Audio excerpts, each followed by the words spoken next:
time to go in for our next panel discussion on innovations in power and energy. And let me invite our panelists today. We have with us Mr. A. Gopal Rao, who is CMD of Northern Power Distribution Company of Telangana. He joined as technical assistant in erstwhile APSEB in the year 1969 and rose to the position of chief engineer. After having served for 34 years in various cadres in APSEB and PDCL, he retired as chief engineer in the year 2003. Prior to joining TSN PDCL, he served as OSD from August 2003 to July 2004. He's on company board of directors as chairman and managing director since 2016. His enormous contributions include engagement in initiatives like distributed solar energy, IRDA GPRS-enabled integrated spot billing, which he has already talked about, including the 24 hours power supply to all consumers. Welcome, sir. Mr. Dinesh Wagmare, CMD, Maharashtra State Electricity Transmission Company, Maharashtra. He's worked in a variety of areas ranging from land revenue management to rural development during the course of his career. He was also the Additional Commissioner, Social Justice and Empowerment, Tribal Welfare Department, Nagpur for a short time. He served as Principal Secretary of the Maharashtra Government Social Justice and Special Assistance Department. Mr. Upendra Pandey, Managing Director, Gujarat Energy Transmission Corporation Limited. He was earlier Executive Director of Corporate Planning and Vigilance at Power Grid. Over the last 36 years, he has worked across distribution systems, vigilance, corporate planning, regulatory cell, and so on. Just a month after joining as MD, Gujarat Energy Transmission Corporation was struck by Taukte cyclone. He ensured that GETCO restores the entire network in the shortest span of time and brought things back to normal. Mr.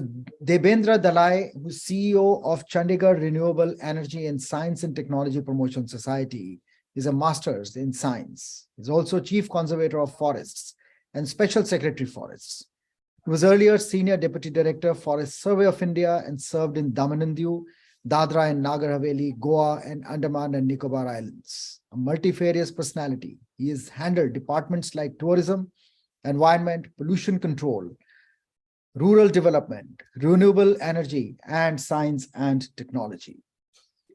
In place of Mr. Katiyar, we are joined by Mr. Sanjeev Jain, who is consultant projects with Chhattisgarh State Renewable Energy Development Agency. Welcome to you all to this panel. Just to set the agenda of discussion and the framework, we all understand that the digital technologies have made deep inroads and foray into the power sector. Several initiatives have been launched by the government to promote more efficient grid management, energy accounting, metering, so on and so forth. If you have to refer to the CEA's one of the recent reports, the electricity requirement of the country by 2029-30 is projected to be at 871 gigawatts, approximately a four-fold increase from the current peak of 189. That means to say that the reliance on emerging technologies, including virtual reality, augmented reality, mixed reality, so on and so forth, will gain traction and momentum in case we have to ramp up the capacities and also serve the sector. There's a flip side. Discoms, even today, rely very heavily on subsidies from state governments and face heavy losses. Many of the,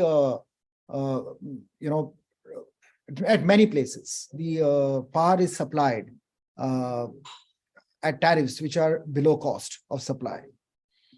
And the T&D losses also keep on posing a challenge, which is coupled with thefts. Another, cross-subsidy from industrial and commercial customers to agricultural and residential customers is another problem. it does not reflect the true cost of supply. So that is something which, again, a situation that we have been facing. Talk about renewable energies.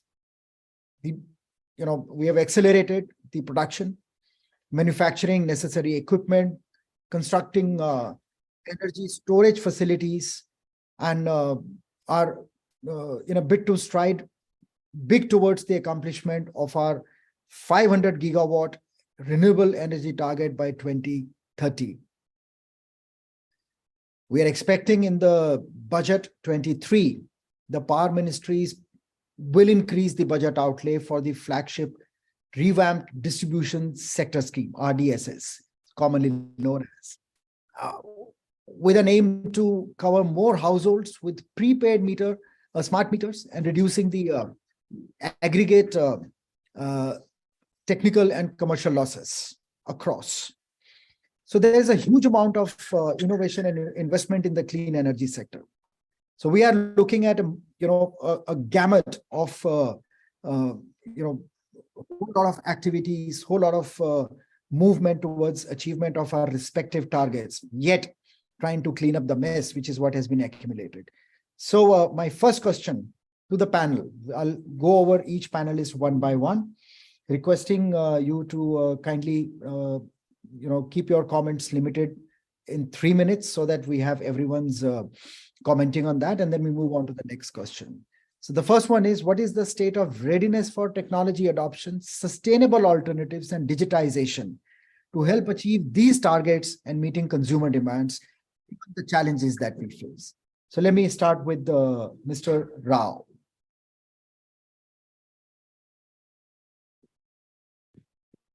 Mr. Rao?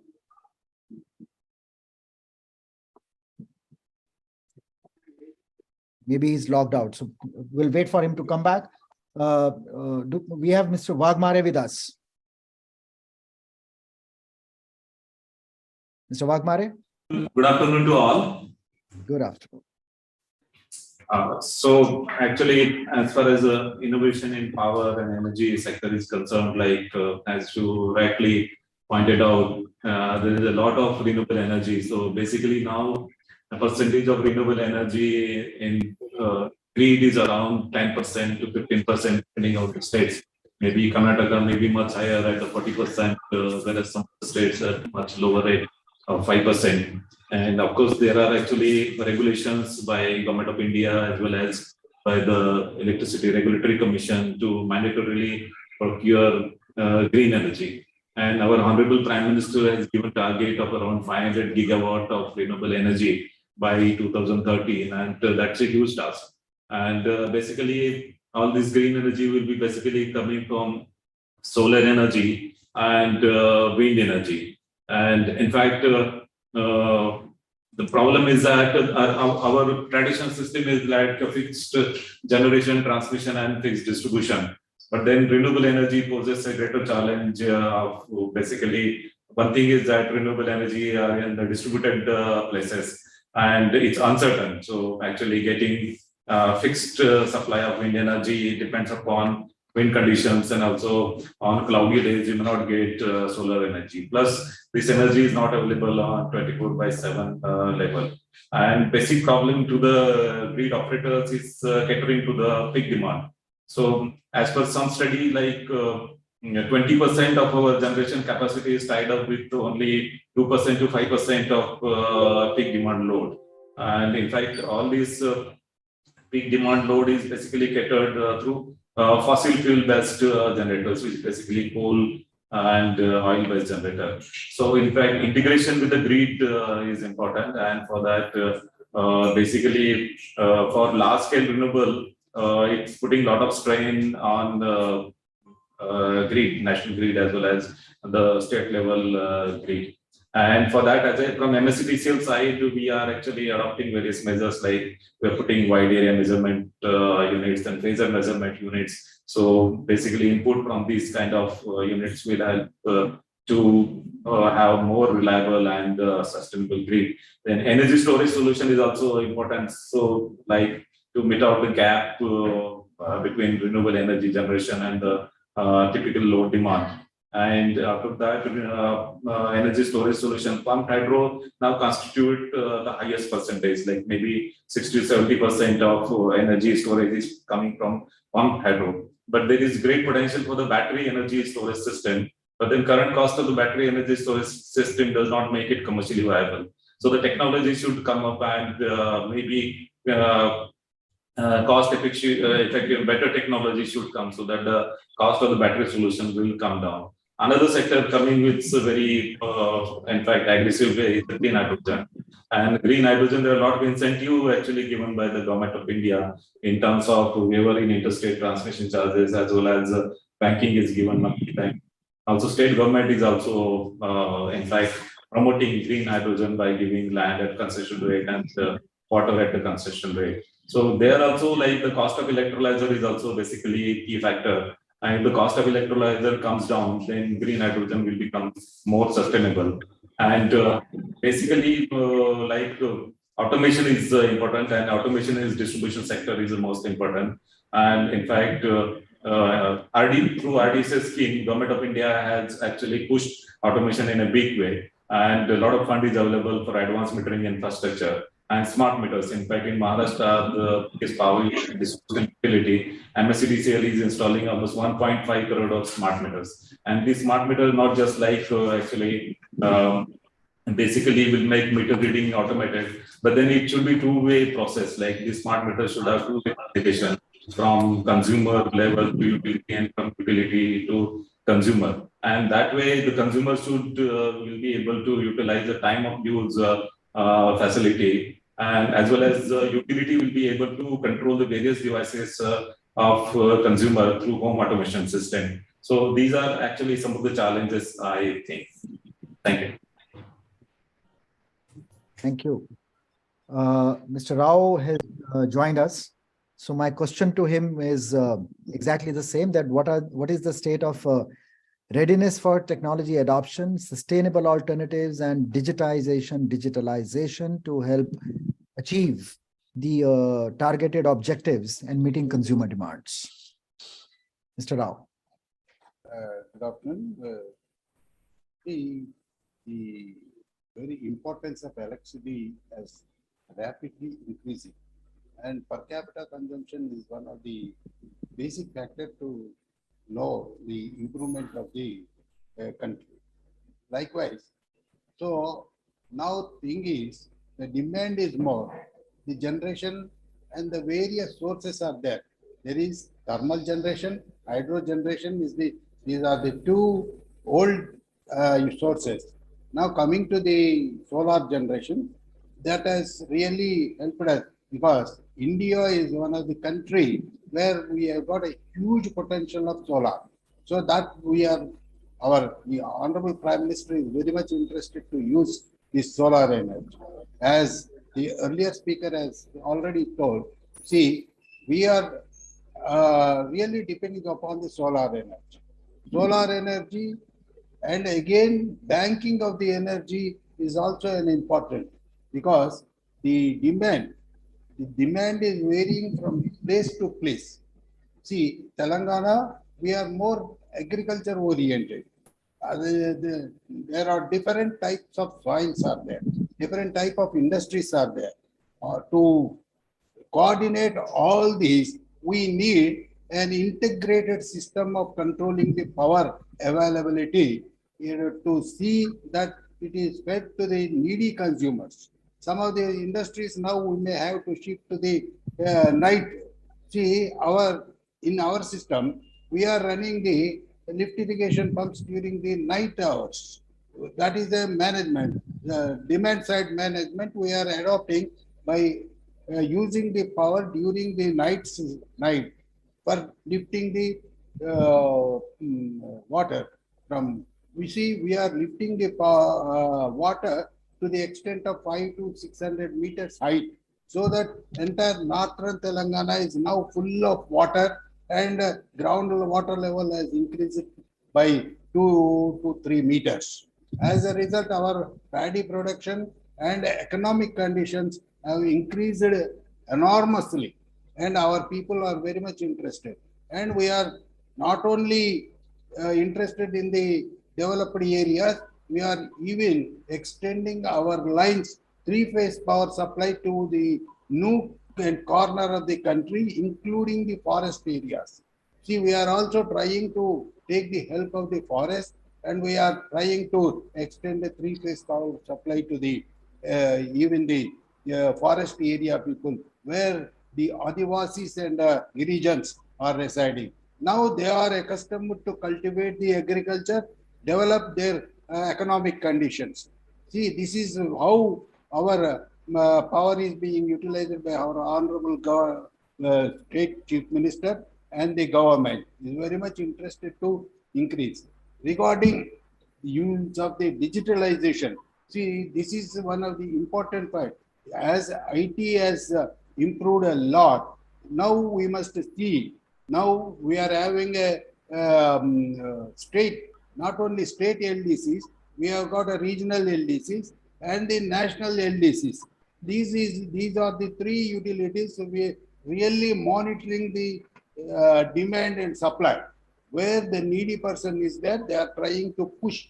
Now the entire lines, or now we are extending the supply at 765 kV. This is one of the important thing, how we can reduce the losses, how we can transmit the power from to distant places. Not only this, our development is this. We are also trying to transmit the power by DC system. That is also really giving it eradicates the reactive power. See, as a reactive power with very high voltages, that is also giving some trouble.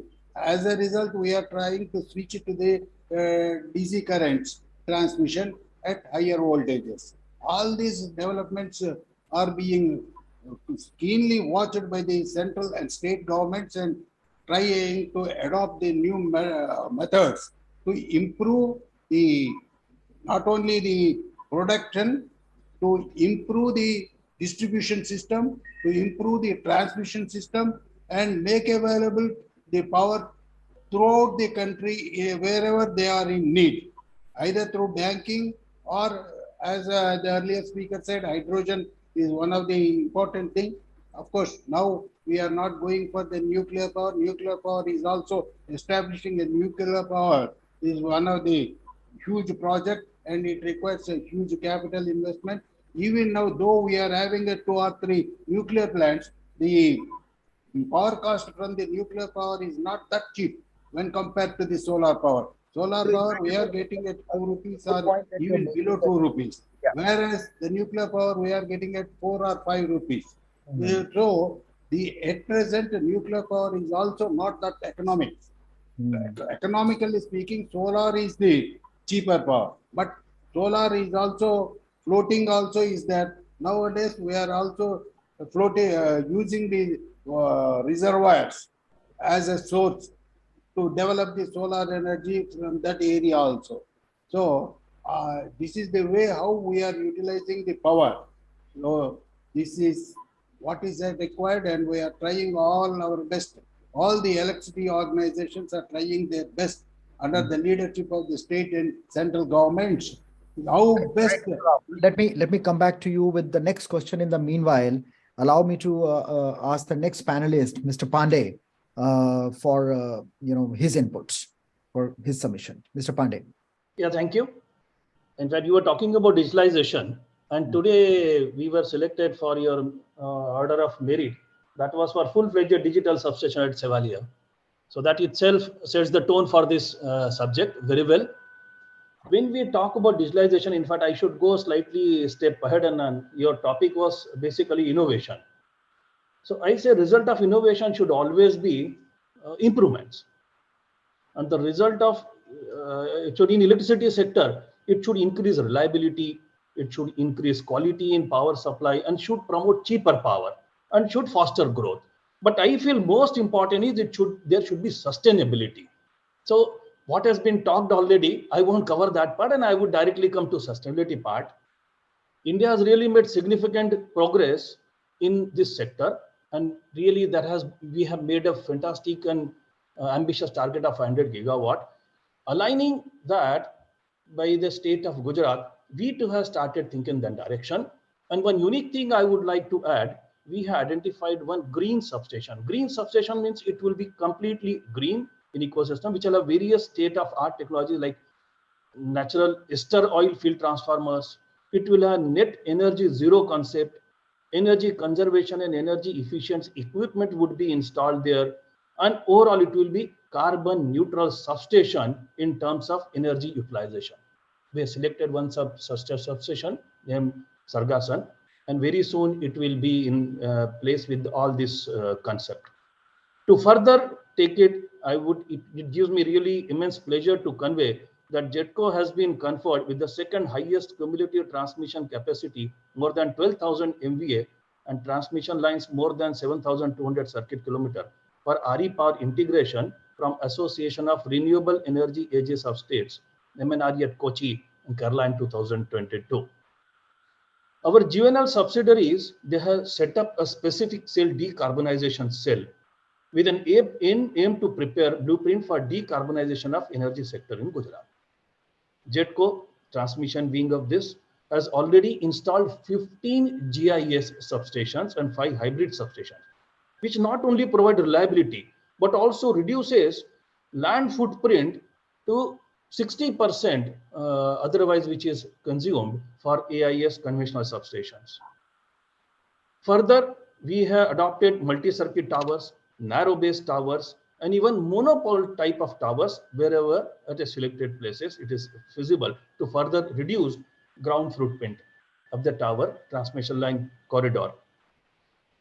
Talking about specific digitalization, we have already system automation systems in place. We have wide area monitoring system in place. We have introduced drone patrolling. We have trialed it, and on its successful operation, we are going to implement it at a larger scale. Much talked about battery storage. I would see what has really been done in Gujarat. GUNL, our group company, they have put up tender for procurement of power from 500 gigawatt grid connected renewable energy projects with assured peak power supply along with energy storage system. And another generating arm of this subsidiary company, GSEC, has awarded the work of installation and operation and maintenance of 35 megawatt solar PV connected power plant along with minimum 57 MVH battery energy storage system, and it is awarded for 12 years including O&M part. When we are thinking of so massive work, in coming days, we cannot really work without innovation and all technologies. We are trying to bring in more and more technology. Even in GIS, we are thinking of putting a vertical and underground substations for that. Okay. And we are trying to increase ampacity of corridor so that existing same corridor can take higher power along the same corridor. We are planning to install 1,000 substations in coming decade. So I am sure we will have more and more innovation in our system. Yeah, the augmentation of capacity is the next part I want to discuss. But yes, thank you very much for making a submission there. I now invite Mr. Dalai, Mr. Devendra Dalai. Thank you so much. I completely agree with all my co-speakers on this issue.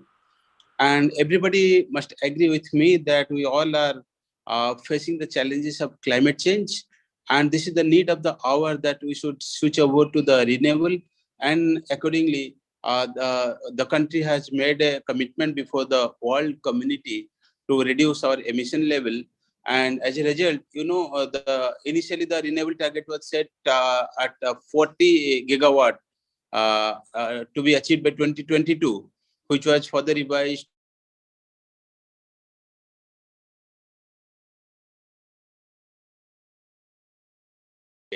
And out of 175, we could achieve 167, which is almost 100% of the set target was achieved by 2022. And a very ambitious target of 500 gigawatt has been set to be achieved by 2030. I think this is all possible only through technological interventions, and renewable more so like solar is the alternative, I would like to say. And in many places like Canal Top and all those things are already experimented. Now we are getting into the different modes of the solar panels, like the flexible modules now installing on the curved surfaces of the rooftop.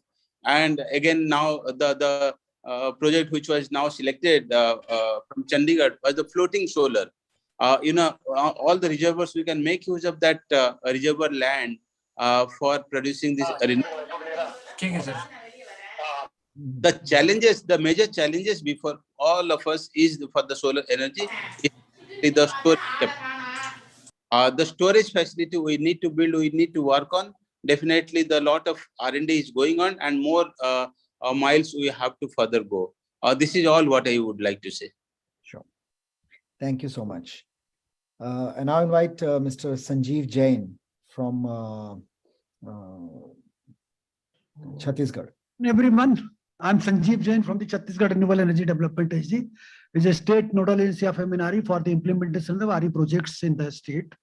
In order to achieve the national target INDC, SDG, and the Honorable Prime Minister target 500 gigawatt by 2030 and to achieve the net zero status by 2070. Chhattisgarh is very proactive to implement the flexible schemes of the states and MNRE also. In order to achieve the renewable energy target, we have already implemented the flagship scheme of solar irrigation pump in the state and have installed the highest solar pump in the state. And it is planned that by 2025, we can replace the all these electricity operated pump with the solar power pump. And it is to mention here that the state has announced that the diesel free states by 2025 as per the direction of the MOP. And in order to achieve the target of the solar as per the guidelines of MNRE, we have already announced the solar policy.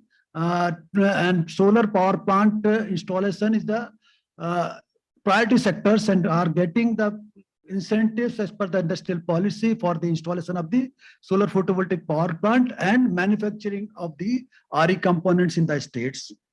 Under the PM Kusum schemes, we are already floated a tender for 20,000 megawatt of the solar photovoltaic power plant under the feederization of the solar feeder level solarization, and we hope we will achieve within the year.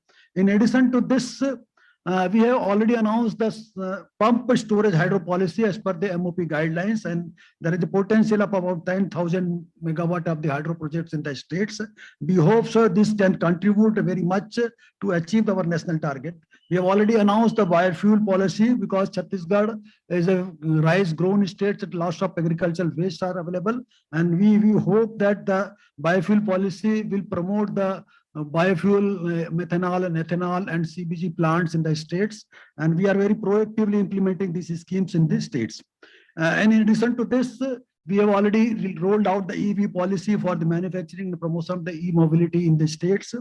And in addition to this, we are in planning to install a 150 megawatt hour battery storage systems by the distribution company to meet their RPO. Along with the solar photovoltaic power plant. I think this is it from my side. Thank you very much. Thank you. This takes me to the next question. While everything seems to be in place and moving very well, the fiscal performance of both Transcos as well as Discoms continue to suffer due to poor investments.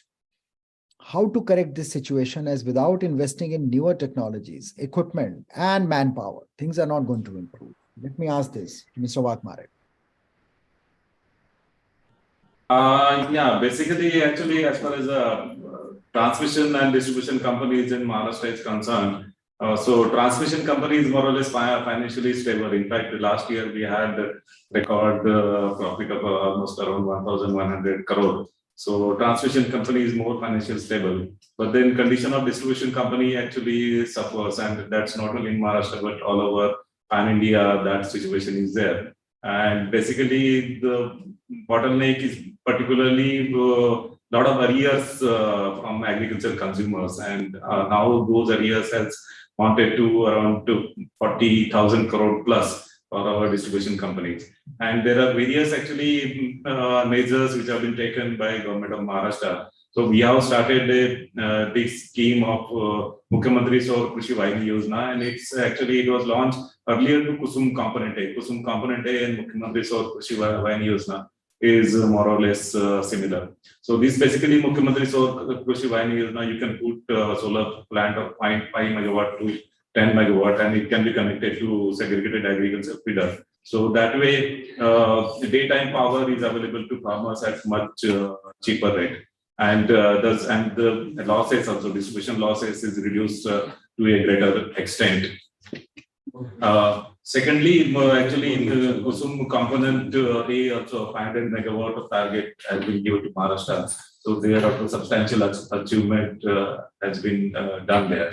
And another thing is introduction of technology in terms of advanced metering infrastructure and smart meter component. And in fact, in RDSS, we have given mandate to install almost 1.5 crore of smart meters. So with the help of smart meters, actually, both the consumers and utility will be of benefit. So consumer will be able to decide which time slot to use their equipment. So let us say if I want to charge his electric vehicle, so he will basically use that time where actually energy charges are lowest. And also utility, when the generation is low, then the demand, utility will be able to actually control their equipment through home automation solution. So actually these two-way communication smart meters installed. So that will pay a lot of way in the reduction of tariff at the consumer end, also actually distribution utility and generation will also. And in that way, by introducing such kind of thing, distribution automation and advanced metering infrastructure and using the concept of time of use, basically the investment in generation and transmission will be deferred. So you don't have to put more and more generation plant to cater to the growing load. Yeah, thank you. Yeah, you rightly said, but not all would be in as sweet spot, perhaps, as you might be. So meaning to say that, the subsidies, the reliance on subsidies in various states by discoms, supplying power at tariffs below cost of supply, coupled with T&D losses, so on and so forth, cross-subsidization, you just mentioned the industrial, commercial, agriculture. How to correct this? This has been a perennial problem and it has not gone away. Probably it may have improved a little bit. So how to handle this situation? Because moving further, the scenario is going to be dramatically changing. So let me ask this to Mr. Pandey. Yeah, thank you. It so happened when you ask some question and if you are subsequent in the list in panelists, so 50% you feel has already gone. So I will not cover the topic which has already been covered and spoken by Mr. Wagmare. You first asked me, I'll first reply to that query. I find that is very important in the context of Gujarat also. Health of entire electricity sector, it's a direct function of health of distribution company in that state. Luckily, I'll say in Gujarat, all 4 distribution companies are doing excellent. They sit in top 3 and then total all of them are within top 10 rankers in the country. And health of transmission company is generally okay in the country. And so it's very good in Gujarat also. We too have been in the profit, say about 1,500 crore or so. But that is not so important. You talked about further capacity enhancement. So I feel it is in fact low-hanging fruits for any transmission company. Existing system, if that can be enhanced to a good level, that would be the best thing. Because already consumers are connected to that existing system and they try to grow further. Even from generation end, their capacity addition is generally endeavored and adopted at that place. Existing corridor, if somehow we can increase that, which I was talking in my initial remark, that we have tried. At 220 kV level, we have already installed HTLS conductor that increases capacity to 2.5 times. We have now starting for 132 kV line also. So far, no one I think has done at 66 kV level. We too have not done it. But now we have aggressively worked on this And probably when we meet next time in any of your such prestigious forum, I would declare that at 66 kV level also we have adopted HTLS, thereby really reducing corridor. For transmission line, problem is only which takes away our night dreams and problems only and only right of way problem. More and more awareness is creating this problem. Everything can be produced in the factory, only the land. And that is a really big challenge. So we are continuously striving to reduce our footprint on the ground. So that is our first motto, to increase the capacity of existing transmission line. For substation also, though not much land is required, and we acquire land for substation, so it is generally not that big problem, but still we should try to reduce the substation area. That we have achieved over the year. We have reached to almost 60% or almost little more than 50% to that level. In coming years, we have planned vertical GIS that is already in existence at many places. We are going to have underground substation also. We are mulling over it and planning very soon. So that will further come. Another thing I would say, to increase the capacity, existing transmission lines are required to be restrung, and lot of activities are required to be done on existing transmission line. That poses big challenge. So we need to work on hotline. So we had trained our staff for hotline maintenance, hotline even erection, regular activities. We are carrying out now hotline crossing. That means on existing line which is in operation, we overstring another transmission line crossing over it, overcrossing, that we do. We carry out operation and maintenance on hotline method that is in existence since long. We are using it more and more. So that is how we are trying to improve it further. Yeah, thank you. Thank you. In fact, I don't know how related or unrelated, brings one question to my mind. So now we are talking about technologies like blockchain. So smart contract management are likely to help in transparent and efficient energy accounting at all levels and facilitate peer-to-peer trading. So how is this going to change the scenario? I mean, if this is what we are looking at, what you're talking about, blockchain-enabled smart contract management.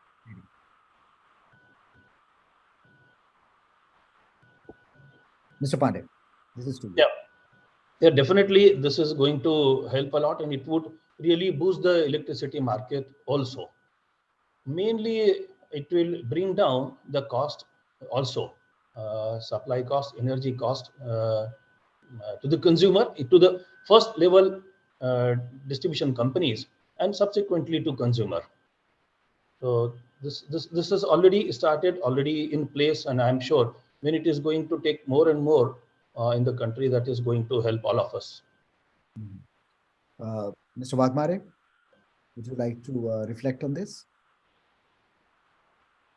Well, actually, blockchain technology, I'm not so much conversant of it, so I'll not be able to comment on this. Like, I'm not really actually conversant with the blockchain. No problem. So what's your state of readiness at this moment for RDSS? RDSS actually, yes. In fact, RDSS project, we have our DPR has been sanctioned by Government of India, and almost 47,000 crore DPR has been sanctioned. And out of that, 27,000 crore has already been basically release also has been sanctioned. And in fact, for metering infrastructure, we have taken ambitious program of replacing almost installing almost 1.5 crore smart meters are going to be installed, and that will be on TOTEX mode. So OPEX and CAPEX combined has to be done by the same agency, and it will be basically monthly charges. Basically, the agency will get, and also in fact, almost 12,000 crore of loss reduction schemes, and almost similarly 15,000 crore of system strengthening work and SCADA has all been approved. So we are well on our way for implementation of RDSS, and with the help of RDSS, we'll be able to actually reduce our AT&C losses, which are now 17%, and that will be reduced up to 12%. And ACS minus ARR gap will be reduced to zero by the end of 2025.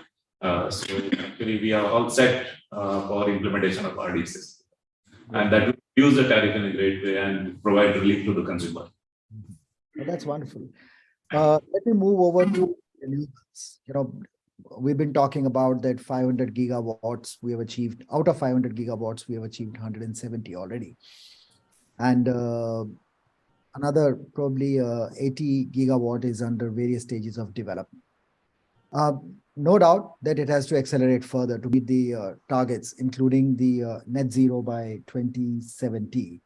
But there are hurdles, high interest rates, tariffs, etc. So what, within the existing scenario, from the renewables perspective, what is it that needs to be done to accelerate the process, Mr. Dalai? Yeah, as far as the renewable is concerned, one of the important factors is actually, in fact, this solar panels and solar cell. And in fact, we are sort of our country is most dependent on countries like China for actually import of solar panels and solar cells. And also under Atmanirbhar Bharat Yojana, in fact, there is a scheme by MNRE. So it's a manufacturing linked incentive scheme is there. So, in fact, a lot of Indian companies are putting forward their production and manufacturing facilities for solar cells and solar panels. And in fact, that way we will be basically saving on custom duty. So, custom duty exemption will not be there in future. And with the indigenous manufacturing of solar panels and solar cells, it will be a great way of achieving our target of 500 gigawatt.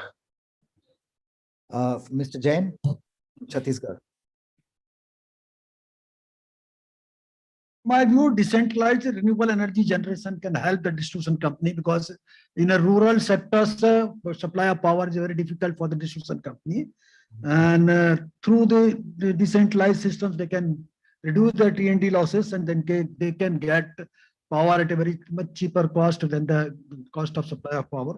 And the energy accounting is a very important for the Energy Conservation Act and Electricity Act. I think distribution company make sure the energy accountings and decentralized applications for the reduction of their losses and their for the supply of power in the rural sector particularly. Sure. Mr. Pandey? Yeah, I'll talk about, you said 500 gigawatt, that is national target by 2030. We have also aligned our state for that, and we have chalked out a modest RE integration of 65 gigawatt by the time within the state. Gujarat has got really enormous potential for solar as well as wind. Solar, because line of Cancer passes through this state, so it gives good radiation.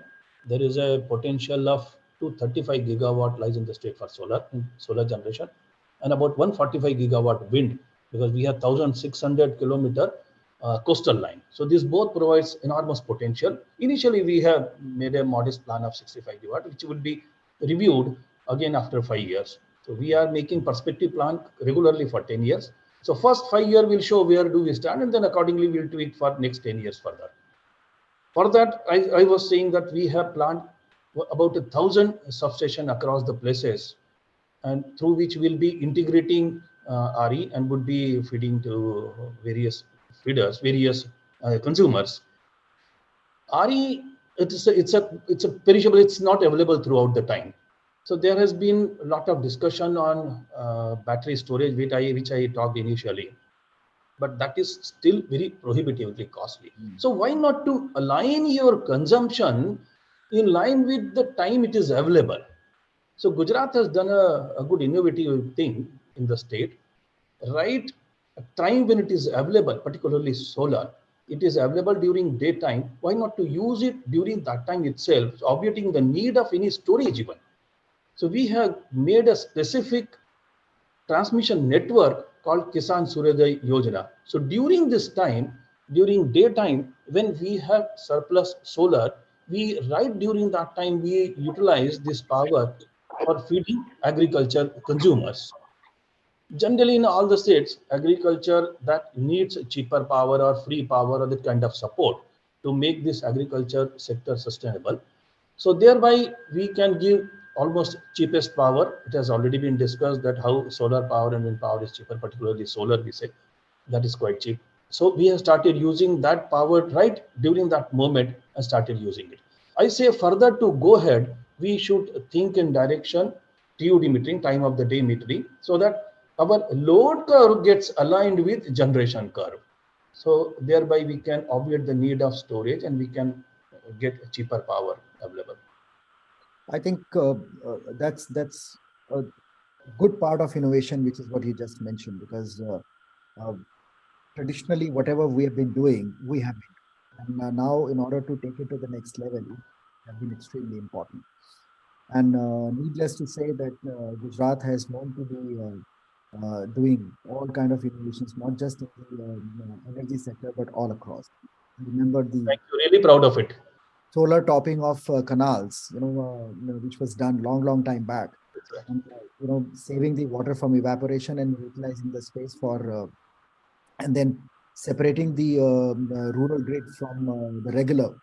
Yes. That's one of the very first initiatives, which was very intensely challenged within the state, but was done and created a national example. In fact, we had the opportunity to study all of that. Our chairman, Mr. Kocher, was invited by the Honorable Prime Minister when he was the Chief Minister there to document the success story of the Gujarat model, and happened to visit and see for himself how these innovations have taken place. This was captured as a book called Modinomics that was released when he was still the Chief Minister and yet to be declared the Prime Ministerial candidate. Well, that's really been great to learn all these things, and I'm happy to learn that such innovations are still continuing in the state. So congratulations for that.